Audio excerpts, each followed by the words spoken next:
ये जो हमारे चेहरे पर सुकून है, इसके पीछे वर्दी वालों का जुनून है। नमस्कार, संदीपनी गुरुकुल में एनडीए प्रोग्राम के तहत हम आपको अक्सर महान शख्सियतों के साथ रूबरू करवाते रहते हैं और वो ऑफिसर्स जिन्होंने एक लंबा करियर ना सिर्फ जिया है बल्कि देश की सेवा में अपना सब कुछ कुर्बान करते हुए एक नई इबारत लिखी है। हमारी कोशिश होती है कि हमारे जो एनडीए एस्पिरेंट्स हैं वो इनसे बहुत कुछ लेकर जाएं। तो आज एक ऐसी ही मुलाकात हम करेंगे। हमारे साथ retired major general Sanjeev Dogra हैं। बहुत बहुत स्वागत है सर। सर, सबसे पहले तो 3.5 दशक से लंबा जो आपका करियर रहा है, बहुत सारी ऐसी चीज़ें हुई होंगी आपकी ज़िंदगी में।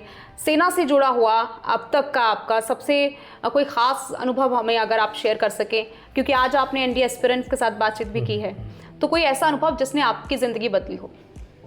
नहीं, देखिए, जब आप सेना में काम कर रहे होते हैं तो हर रोज़ एक नया दिन होता है और हर एक्सपीरियंस एक लाइफ टाइम एक्सपीरियंस होता है। तो बहुत एक्सपीरियंसेस होते हैं, चाहे वो एक्सपीरियंस आपको लड़ाई के मैदान में मिलें, और मैं बहुत सौभाग्यशाली हूँ कि मुझे ऐसे मैदान में काम करने का मौका भी मिला, चाहे वो एक्सपीरियंसेस आपके लोगों के साथ डील करने में हो, चाहे वो एक्सपीरियंसेस आपके प्रॉब्लम्स को सॉल्व करने में हो, चाहे वो एक सीनियर ऑफिसर बन के स्ट्रेटजी बनाने में और लड़ाई करने के ढंग कैसे होने चाहिए वो सोचने में हो। तो बहुत अच्छा रहा मेरा जो जर्नी थी आर्म फोर्सेस में। बहुत याद आती है मुझको। और मैं तो सबको यही बोलता हूँ कि अगर आज दोबारा कोई मुझे बोले कि भर्ती हो रहा है तो मैं दोबारा बड़े वाले बूट पहन के ग्राउंड में जाके परेड करनी शुरू कर दूंगा। मुझे इतना अच्छा लगता था वहाँ। तो ये जो जुनून है, ये सर्विस में आने के बाद आता है या आपको लगता है कि ये जो ट्रेड्स होते हैं ये पहले से ही बच्चे में होते हैं? क्योंकि आप जब आप एनडीए में इंटरव्यूइंग ऑफिसर के तौर पर भी जब आप लोगों को देखते हैं तो कैसे उनको जांचा जाता है? क्या वो ट्रेड्स हैं जो उनमें होने चाहिए? क्या देखा जाता है? हाँ, ये बड़ा अच्छा सवाल है आपका, क्योंकि जो भी एक्सपेरेंट्स हैं और जो भी उनके पेरेंट्स और टीचर्स हैं आप लोगों की तरह, तो उनको ये माइंड में बात होनी चाहिए कि जब एक बच्चा एनडीए में जा रहा है, मान लीजिए एक ऑफिसर है आर्म फोर्सेस में या एक जवान है आर्म फोर्सेस का, वो एक तलवार की तरह है। He is like a sold, जो लड़ाई में काम आती है, तलवार। तो जब एक बच्चा एनडीए में जाता है तो एनडीए में तलवार बन के नहीं जाता, जब एनडीए से बाहर निकलता है तो तलवार बनता है। जब एनडीए में जाता है तो तलवार बनने का मटेरियल बन के जाता है। यानी कि जो तलवार होती है वो एक अच्छे स्टील की बनती है। जो तलवार होती है उसके लिए जो मेटल होता है वो मेटल ऐसा होना चाहिए जिसमें धार भी बने और जिसमें ताकत भी हो। धार का मतलब नॉलेज और ताकत का मतलब उसके अंदर जो वैल्यूज ऐसी होनी चाहिए। तो जब हम चाहते हैं कि जो बच्चा एनडीए में जाए उसकी नॉलेज भी अच्छी होनी चाहिए और उसका अंदर वैल्यूज़ और मॉरल्स का सिस्टम भी अच्छा होना चाहिए। बिना उसके वो एक ऐसा मटेरियल नहीं होगा जिस मटेरियल से बाद में जाके तलवार बन सके। लेकिन क्या आपको लगता है आजकल का जो दौर है मॉरल वैल्यूज़ सिखाने में कहीं ना कहीं हम पेरेंट्स भी थोड़े पीछे हो गए हैं, या जो सोशल मीडिया का एक जो युग है, क्या लगता है आपको कि वो बच्चों को अफेक्ट कर रहा है? क्योंकि आपके पास जब आपके सामने कुछ ऐसे कैडेट्स आते होंगे, उनसे बातचीत आपकी होती होगी, क्या फ़र्क आप देख रहे हैं कुछ सालों में? ये जो आप बोल रहे हैं ना, बहुत लोगों का ऐसा सोचना है, मगर मेरा सोचना थोड़ा अलग है। देखिए, वैल्यूज़ और मॉरल्स क्या होते हैं? वैल्यूज़ और मॉरल्स वो चीज़ होते हैं जो सोसाइटी हमको कहता है कि इन चीज़ों को फॉलो कीजिए। ये सोसाइटी का बना हुआ एक नॉर्म होता है, वो नॉर्म वैल्यू बन जाता है। यानी कि जब पुराने युग में कहते थे कि माँ बाप की इज़्ज़त करो, तो वो माँ बाप की इज़्ज़त करने के लिए बोलते थे, वो हमारा एक मॉरल और एक वैल्यू बन जाता है कि हम बड़ों की इज़्ज़त करते हैं, है ना। तो जैसे जैसे सोसाइटी प्रोग्रेस होती है उसी तरह से सोसाइटी की रिक्वायरमेंट्स अलग होती हैं जी। तो जो अगर सोसाइटी प्रोग्रेस कर रही है, हमारे रहने का ढंग चेंज हो रहा है, हमारी बातचीत करने का ढंग चेंज हो रहा है, हमारा रोज़ काम करने का ढंग चेंज हो रहा है, हमारा पढ़ाई करने का ढंग चेंज हो रहा है, हमारा खाना खाने का ढंग चेंज हो रहा है, अगर सब कुछ चेंज हो रहा है तो उन चीज़ों को फॉलो करने के लिए जो वैल्यूज़ होंगी उनमें भी चेंजेस आएंगे। हाँ, मैं पैदा हुआ था 1966 में, मेरी वैल्यूज़ अलग हैं। आप मुझसे कम से कम 20 साल छोटे हो गए, 30 साल छोटे हो गए, आपकी वैल्यूज़ अलग हैं। और जो बच्चा आज स्कूल में है वो आपके भी 20 साल बाद पैदा हुआ है, उसकी वैल्यूज़ अलग हैं।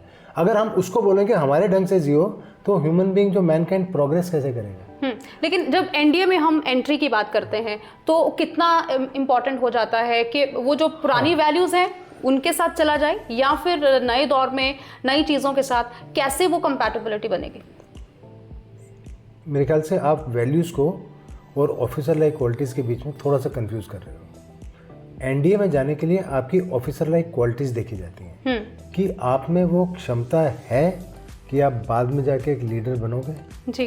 क्या आप में वो काबिलियत है कि बाद में एक आदमी आप में से तलवार बनाएगा। वैल्यूज़ चाहिए होती हैं, मॉरल्स चाहिए होते हैं, एथिक्स चाहिए होते हैं, मगर वो एक छोटा सा हिस्सा है। बड़ा हिस्सा है आप में लीडरशिप की कैपेबिलिटीज़ हैं कि नहीं। हाँ, लीडरशिप की कैपेबिलिटीज़ को डेवलप करने के लिए आपको एक बैकग्राउंड अच्छी वैल्यूज़ का, अच्छा मॉरल्स का चाहिए होता है। तो ये अच्छा मॉरल्स और वैल्यूज़ होती हैं जो वो बच्चे की रिस्पॉन्सिबिलिटी तो है ही उसको सीखना, मगर बड़ों की रिस्पॉन्सिबिलिटी भी है उसको सिखाना। वो कैसी एनवायरनमेंट में पैदा हुआ है, कैसी एनवायरनमेंट में पढ़ रहा है, कैसे एनवायरनमेंट में जी रहा है, वो चीज़ भी बहुत इंपॉर्टेंट है। जैसे आप एनडीए एलुमना भी रहे हैं और उसके साथ साथ वहीं पर आपने डिप्टी कमांडेंट और चीफ इंस्ट्रक्टर के तौर पे भी जब काम किया, जब पहले दिन आप वहाँ एकेडमी में दाखिल हुए थे उस दिन और जब आप उस बड़ी जिम्मेदारी को ले रहे थे, दोनों में क्या फ़र्क देखा आपने? दोनों एक्सपीरियंसेस जो हैं उस दिन सोच क्या थी आपकी कि उसी जगह पर आप इतना बड़ा ओहदा संभाल रहे थे? देखिए, जब मैं ट्रेनिंग कर रहा था तो मुझे पता नहीं था कि क्या हो रहा है। हम सुबह उठते थे, ट्रेनिंग करते थे, शाम को सो जाते थे। मकसद यही था कि ये 3 साल किसी तरह से पूरे हो जाए, है ना। क्या सीखना है क्या नहीं सीखना उतनी नॉलेज कम थी जी। मगर आज के जो बच्चे एनडीए में हैं उनको एग्जैक्टली पता है कि उनको क्या सीखना है। उनको एग्जैक्टली पता वो यहाँ पे क्यों आए हुए हैं। मेरा ये मानना है कि जब मैं एनडीए में था और आज जो बच्चे एनडीए में, वो उस टाइम से बहुत ज़्यादा स्मार्ट हो गए हैं। उस टाइम से बहुत बेटर इक्विप्ड हैं knowledge wise and mental faculties wise to deal with situations. लेकिन जो सर्विसेज का एक ये भी कहा जाता है कि जो आपको ऑर्डर किया जाए आपको उसको मानना है, चाहे आपको जैसा भी ऑर्डर। क्या ये सही है? क्या सच है ये ऐसा कि ट्रेनिंग के दौरान कहा जाए अगर आपको गड्ढा खोदना है तो आपको खोदना है? देखिए, मैं फिर से आपको बताता हूँ कि मेरे ख्याल से आपने और मैंने अलग अलग किताब पढ़ी है जी, है ना। अभी ऐसा है कि जो हमारे वैल्यूज़ और जो हमारा काम करने का ढंग होता है वो डिपेंड करता है हम जीते कैसे हैं और लड़ते कैसे हैं। जब पहला विश्व युद्ध हुआ था ना, फर्स्ट वर्ल्ड वॉर हुई थी, तो लोग ट्रेंच में बैठ के लड़ते थे। यानी कि मैं इधर लाइन ऑफ डिफेंस में ट्रेंच में बैठा हूँ और दुश्मन उधर लाइन ऑफ डिफेंस में ट्रेंच में बैठा है जी। मेरे को हुक्म है तो ट्रेंच छोड़ के नहीं जाएगा। हुक्म होता था आखिरी गोली आखिरी दुश्मन तक आप लड़ोगे, या तो जान जाएगी या गोली खत्म हो जाएगी, तब तक आप लड़ोगे। ठीक है, वो तब था जब मैं भी ट्रेंच में बैठता था, दुश्मन भी ट्रेंच में बैठता था। आज की डेट में ऑपरेशन सिंदूर देखा आपने? आप कहाँ थे उस समय? जी। और आप आपने लिखा भी है इसके बारे में। आपने ड्रोन वॉरफेयर के बारे में मैं पढ़ रही थी कि ऑपरेशन सिंदूर के अंदर जब ड्रोन आ गए थे तो उसमें कौन किसका हुक्म मान रहा था? सबने खुद ही एक्शन लेना था। तो आज की डेट में हमको हुक्म तो मानना है, उसमें कोई डाउट नहीं है, मगर और भी अलग तरह की कैपेबिलिटीज और सिस्टम्स चाहिए जो आदमी खुद सोच के इनिशिएटिव के साथ काम कर सके। आज की डेट में ऑर्डर मानने वाला सोल्जर चाहिए, साथ में ऐसा सोल्जर चाहिए जिसके अंदर इनिशिएटिव हो जी, जिसके अंदर फोरथॉट हो, जो फटाफट अपने आप डिसीजन ले सके, पीछे मुड़ के नहीं देखे साहब मैंने क्या करना है ना। तो जो कैपेबिलिटीज हैं वो उस तरह से चेंजेस यहाँ पर भी आ रहे हैं। उसका माइंड और तेज काम करना चाहिए, उसका माइंड इनोवेटिव होना चाहिए, उसका माइंड कोलैप्स नहीं हो जाना चाहिए, एकदम जाम नहीं हो जाना चाहिए कोई नई चीज़ देख के। शायद इसीलिए आपने लिखा वॉरफेयर ये इमेजिन। जो आप राइटअप्स भी लिखते हैं या आप जो ऑथर भी हैं, तो किस तरह से जब आप ये वाली जो वैल्यूज़ हैं आज के बच्चों में अगर हमें डालनी हो पढ़ने के लिए, एंड एस्पिरेंट्स के लिए क्या क्या किताबें उनको पढ़नी चाहिए, किस तरह का जो किस तरह की ऐसी नॉलेज है वो चाहिए जो उनको एसएसबी में मदद कर सके? देखिए, जो नॉलेज है वो 15 ऑफिसर लाइक क्वालिटीज़ को डेवलप करना होता है बच्चों में जी। वो क्वालिटीज़ डेवलप करने के हर एक के अपने अपने तरीके और सिस्टम्स होते हैं। तो अगर आपने उनको डेवलप करना है तो कैसे आप उसमें कोऑपरेशन कैसे डेवलप कर रहे हैं, उसमें सोशल एडजस्टमेंट कैसे डेवलप कर रहे हैं, उस बच्चे के अंदर इफेक्टिव इंटेलिजेंस कैसे डेवलप कर रहे हैं, उस बच्चे में आप कैसे उसकी डिटर्मिनेशन और करेज को बढ़ा रहे हैं, तो ये these are chapters on their own. So but people have to be aware and people have to be alive to a thing that these qualities need to be developed. So it is a very expert process to develop these qualities. कोई एक ऐसा पल बताएंगे, कोई एक ऐसा अनुभव बताएं जब आपको लगा हो कि आप सीमा पर खड़े हैं और आपकी लाइफ में कोई ऐसा चेंजिंग मोमेंट आया हो जो हमारे जो एस्पिरेंट्स हैं उनके लिए भी खास हो, आपको लगे कि ये मोमेंट है जो मेरी ज़िंदगी बदल दी है? मैं तो ज़िंदगी तब बदल गई थी जब मैं एनडीए में पास हुआ था और चला गया था एनडीए। उसी दिन से ज़िंदगी बदल दी थी, उसी दिन से मेरा हर एक चीज़ को देखने का नज़रिया बदल गया था, है ना। कि जब आप आर्मी के अंदर जाते हैं, स्पेशली आप पठानकोट में रहते हैं, मैं जम्मू में रहता हूँ जी, तो जो हमारी नॉर्थ इंडिया की बेल्ट है, चाहे पंजाब है, चाहे हरियाणा है, चाहे JNK है, वहाँ पे आर्म फोर्सेस के लोगों को लोग अलग नज़रिए से देखते हैं जी। अगर आप एक स्कूल में एक मोहल्ले में रहते हैं तो आपकी रेस्पेक्ट मान लो इतनी है वहाँ पे, जैसे ही आप आर्मी में भर्ती होते हैं आपकी रेस्पेक्ट यहाँ चली जाती है। तो आपको लगता है कि आपने कोई नई चीज़ कर ली है। मैं तो हर एक बच्चे को बोलता हूँ, स्पेशली जो नॉर्थ इंडिया का बच्चा है, आप आर्मी में भर्ती हो जाओगे, आर्मी में एक ऑफिसर बन के जाओगे, your status in the society will change immediately. आप एक बड़ी कंपनी के अंदर, एक MNC के अंदर आप मैनेजर बन गए या वाइस प्रेसिडेंट बन गए, कुछ बन गए, तो आपका स्टेचर कुछ भी नहीं है। आप एक आर्म फोर्सेस में कैप्टन है ना, अगर आप तो कप्तान साहब होते हैं आप, और ताउम्र वो रहता है आपके साथ, जब तक आप रहेंगे तब तक आप रैंक रहता है आपके साथ, रैंक में रहेंगे, आपकी इज्जत होती है उस एरिया में, लोग आपसे सम्मान के साथ बात करते हैं।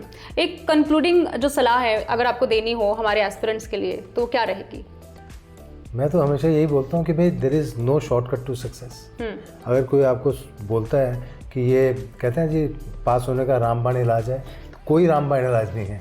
एक ही इलाज है, फोकस एंड हार्ड वर्क। अपना लक्ष्य क्या करना चाहते हो ज़िंदगी में, लक्ष्य दिमाग के अंदर रखो और उस लक्ष्य के ऊपर फोकस रखो और मेहनत करते जाओ जी, चलते जाओ चलते जाओ चलते जाओ चलते जाओ जब तक लक्ष्य तक नहीं पहुँचते। तो लक्ष्य ना ओझल होने पाए, कदम मिलाकर चल, सफलता तेरे पग चूमेगी, आज नहीं तो कल। ये आज का ये क्रक्स है, ये टेक अवे है इस बातचीत का। बहुत लंबा अनुभव इनका है सेना में, और उसके बाद अब जो तैयारी एस्पिरेंट्स की हो रही है, उम्मीद है कि आज के इस इंटरव्यू से आप बहुत कुछ सीखेंगे। सो बहुत बहुत शुक्रिया सर, आपने बातचीत के लिए। बहुत अच्छा लगा आपसे। बहुत शुक्रिया।